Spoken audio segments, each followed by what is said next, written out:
de los diálogos en las plazas griegas a la complejidad de la era digital. ¿Cómo aprendimos a estudiar al ser humano como una ciencia? Ese camino, por supuesto, no fue nada fácil. Hubo que romper tradiciones, separar la fe de la razón y aprender a ver lo invisible. Así que acompáñanos en este viaje por el pensamiento científico desde las ciencias sociales. Antes de las ciencias modernas, grandes mentes sentaron las bases. Nuestro viaje comienza en la antigua Grecia.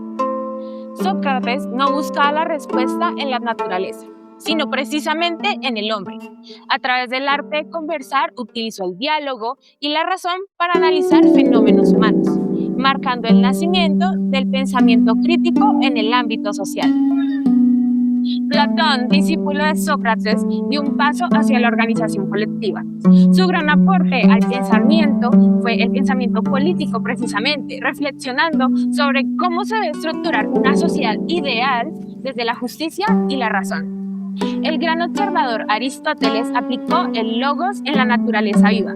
Su enfoque en la observación directa de los seres vivos y su entorno fue fundamental para el desarrollo posterior del método científico.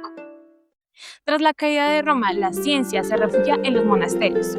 Ahora el conocimiento se debate entre la autoridad de la Iglesia y la búsqueda de la verdad racional.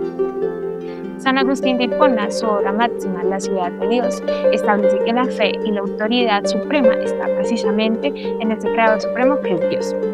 Para él, el pensamiento debe estar al servicio de la ciudadanía y de la teología cristiana, subordinado, por supuesto, a la razón del dogma religioso. Santo Tomás de Aquino, el gran conciliador de las universidades medievales, argumentó que la razón y la fe no tienen por qué ser enemigas.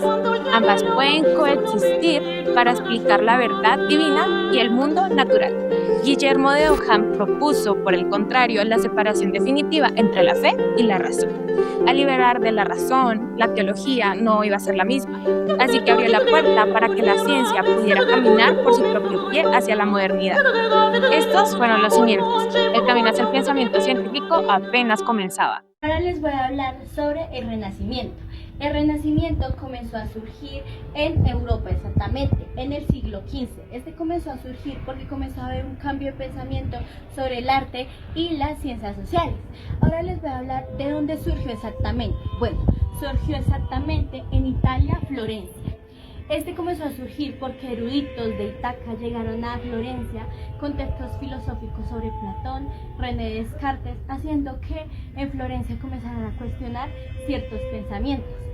Ahora, no solo está surgiendo el Renacimiento, sino también comenzó a surgir un movimiento que nació de la necesidad, que fue el capitalismo. El capitalismo comenzó a nacer porque la Iglesia tenía un poder absoluto que era muy desigual.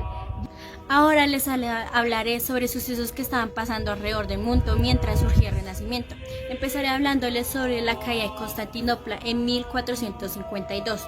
Esta comenzó a caer ya que, como dije anteriormente, la religión ya estaba comenzando a ser muy cuestionada. Entonces un ejército otomano decidió dar el golpe final a esta ciudad que era totalmente religiosa, diciendo como que la religión en su poder ya había caído. Otro suceso importante que estaba pasando era la que ya muchos conocemos, que es el descubrimiento de América en 1492. Esto hizo que el capitalismo comenzara a ser más reconocido alrededor del mundo. Otro suceso muy importante son las reformas protestantes que ocurrieron en 1517 a 1648.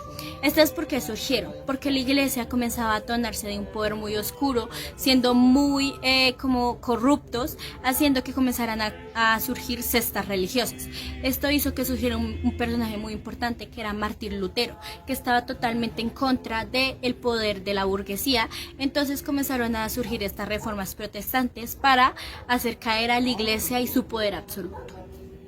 Ahora hablaré sobre personajes importantes que tuvieron un papel en el Renacimiento. Empezaré hablándoles sobre Thomas Hobbes. Thomas Hobbes creía fielmente que el poder no venía de Dios ni nada de eso, sino que venía del acuerdo entre dos seres humanos. También creía fielmente en que las cosas no sucedían por un poder divino o por el destino, sino que creía que había una razón y que nosotros mismos creábamos el camino que nos abríamos poco a poco. Otro personaje importante fue René Descartes, con su pensamiento pienso y luego existo. Este pensamiento hizo comenzar a creer que no podíamos creer en las cosas que no viéramos o que no pudiéramos razonar. Otro personaje importante fue Nicolás Maquiavelo. Nicolás Maquiavelo, que fue muy cuestionado en su época, su pensamiento, que pocos saben, surgió de lo que él mismo vivió, de la discriminación, de la pobreza y del poder político. Él fue importante ya que comenzó a crear este poder como absoluto, creyendo fielmente que el poder surgía desde la manipulación y la agilidad mental. Él creía que, digamos, si tocaba tomar una decisión inmoral, si era por el bien del Estado, estaba totalmente justificado. Como la frase que hace referencia a su pensamiento, que es: el fin justifica sus medios. Con el siglo de las luces, más conocido como el siglo XVIII. Durante este siglo se tenía la fe absoluta en la capacidad humana de progresar mediante el conocimiento. Aquí se implementa lo que sería el racionalismo, que nos dice que la única manera para llegar a una verdad absoluta es por medio del conocimiento y la razón. Aquí también entra lo que sería el espíritu crítico, ya que los pensadores de la época se empezaron a cuestionar el antiguo régimen, que se basaba en la monarquía y en la iglesia. También se fomentó el laicismo, que decía que se le tenía que dar autonomía al hombre frente a la influencia religiosa y eclesiástica. Por último, el reformismo, ya que los pensadores también querían reformar la sociedad, pero sin ser revolucionarios ni crear una revolución. Sin embargo, esto no ayudó mucho, ya que este siglo fue una influencia para revoluciones como lo que sería la Revolución Francesa. Aquí también nacen lo que serían el nacimiento de las ciencias sociales. Una de las más importantes, la sociología, y uno de los personajes más importantes sería Charles Lewis, más conocido como Montesquieu. Este empezó a estudiar las leyes del clima y cómo éstas moldeaban a la sociedad.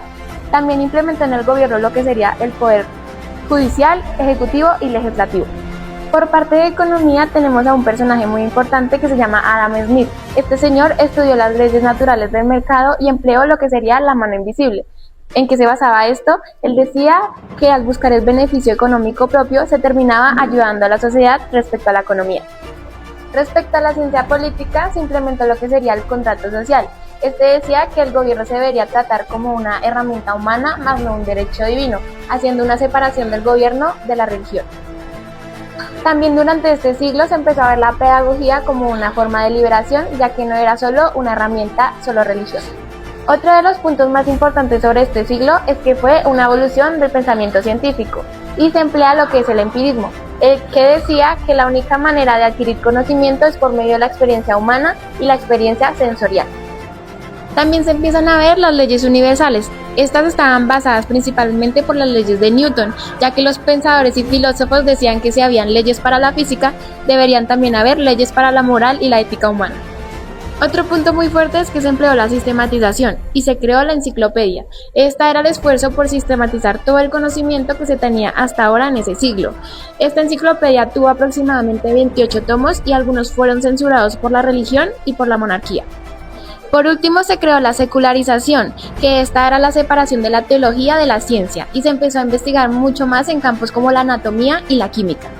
En conclusión, este siglo nos deja que necesitamos ver a la sociedad como un laboratorio, y que si entendemos las leyes de la moral humana, así como entendemos las leyes de la gravedad, podríamos crear un mundo mejor y más justo. Vamos para el siglo XIX, donde 3 personas fueron importantes para este siglo. Por Auguste Comte, Karl Marx. Él cambió el enfoque donde nos llega con la lucha de clases, donde nos dice que se determina la persona por su base económica. Y por último, del siglo XIX es de Émile Durkheim, quien fue un filósofo que nos presenta los hechos sociales como un coso social, donde el coso social significa que las personas no debemos llevar más allá de lo que sentimos, donde la sociedad es quien determina lo que pasa en el mundo y que nosotros mismos podemos analizarlo y ser parte de esta sociedad que puede cambiar las leyes mediante, no sé, discursos, mediante todos estos. Entonces nos lleva más allá de lo que pensamos. Continuamos con el siglo XX, un siglo que dejó atrás las leyes universales que el siglo XIX decían. En este siglo es el siglo de la complejidad y la duda, comenzando por Max Weber, que cuestionaba las ideas de Émile Durkheim. donde él decía que el ser humano no es un virus o un átomo que se puede estudiar. El ser humano va más allá y siempre tiene una intención. Él propone el método Verstegen. Este método nos habla de que debemos ver más allá de la persona el por qué lo está haciendo y el sentido que tiene, para darle una subjetividad a lo que hacen las personas. Para dar un ejemplo, Durkheim nos decía, si una persona se arrodilla en un edificio alto, Durkheim nos dice, es una persona X en un edificio Y. Mientras que Max Weber nos decía que hay que preguntarnos el por qué está haciendo esto. Si es por religión, por miedo, está triste. Siempre hay una intención más allá del ser humano y más allá de los datos. Continuando en el tiempo, entre los años 1920 y 1960, luego de las dos guerras mundiales, pensadores como Adorno y Horkheimer criticaron la ciencia pura. Argumentaron que el conocimiento científico es una forma de dominar a las personas, como ocurrió en el Holocausto.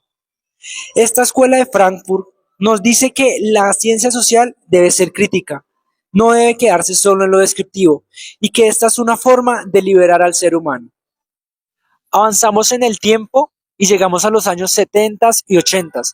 Filósofos como Lyotard, Foucault y Derrida cuestionan que la ciencia social sea neutral o totalmente verdadera. Se deja de creer en grandes relatos como el de Marx, de que nos dice que la historia siempre va hacia un progreso. También, como lo dije anteriormente, Foucault nos dice que la verdad no se descubre, sino que se construye a medida que avanza el discurso. También llega la teoría del relativismo, que nos dice que no hay una sola realidad, sino múltiples interpretaciones, y dependiendo de quién cuente la historia, es la realidad que vamos a ver. Y por fin llegamos al caótico siglo XXI, un siglo en donde la barrera de la ciencia se ha acabado. Ya no se puede ser o solo sociólogo o solo economista. Ahora debe haber una fusión de campo, como por ejemplo en la cibersociología, que es la combinación entre la tecnología más la sociedad. Con el impacto de la Big Data, podemos ver miles de millones de datos de las personas, como por ejemplo en las redes sociales, y nos devolvemos en el tiempo donde llegamos a los números de Durkheim, pero a la profundidad de Weber, analizando así patrones masivos de comportamiento por medio de los algoritmos. Y llegamos al final de este gran viaje, sobre el origen e historia del conocimiento científico en las ciencias sociales. Hoy aprendimos que para comprender los conflictos actuales hay que entender los hechos ocurridos en el pasado. Hoy no solo vemos hechos sociales, sino que los vivimos y nos transformamos con ellos. Espero que este video te haga tener una visión más crítica en el mundo en que estás. Este fue un video de Juana Corredor, Natalia Tique, Laura Cuenca y yo, Matías Salazar. Y no lo olvides, lo que quieras o no, siempre el hecho social te acompañará. Adiós.